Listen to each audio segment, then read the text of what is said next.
Thank you very much, Mr. Chairman, and my thanks also to Senator Murphy and for inviting myself and my good friend David to testify on this important topic today.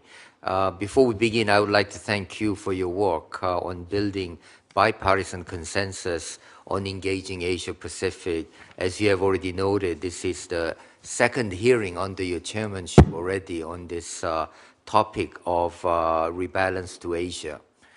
With your permission, Mr. Chairman, I would like to make brief remarks and submit a more detailed written response for the record.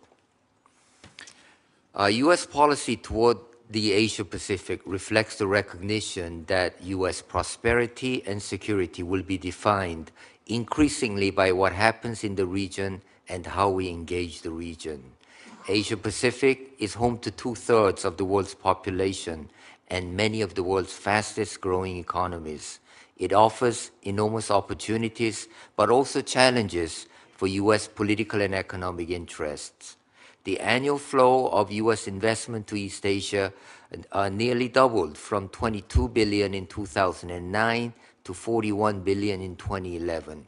U.S. exports to the Asia-Pacific now total over $320 billion, and the region is home to 3 of top 10 U.S. export markets. This region is also home to some of our most enduring security partners. In Japan, we currently station close to 50,000 active duty U.S. service persons.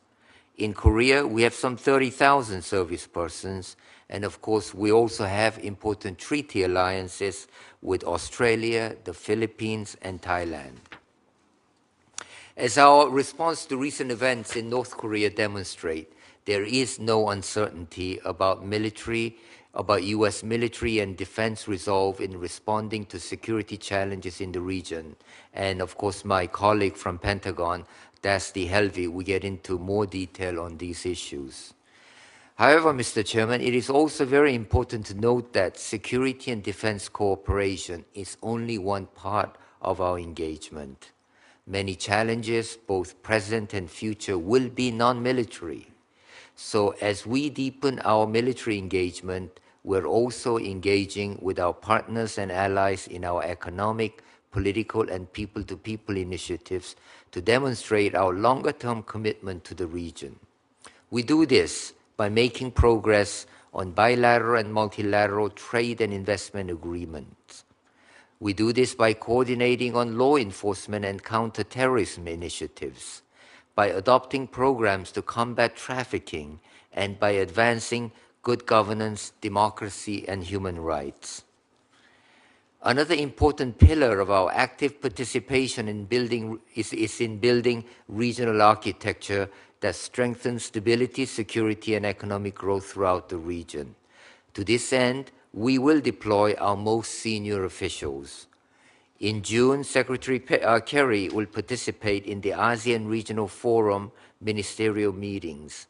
And in July, Secretary Kerry and Treasury Secretary Liu will be joined by their Chinese counterparts for the 5th meeting of the U.S.-China Strategic and Economic Dialogue.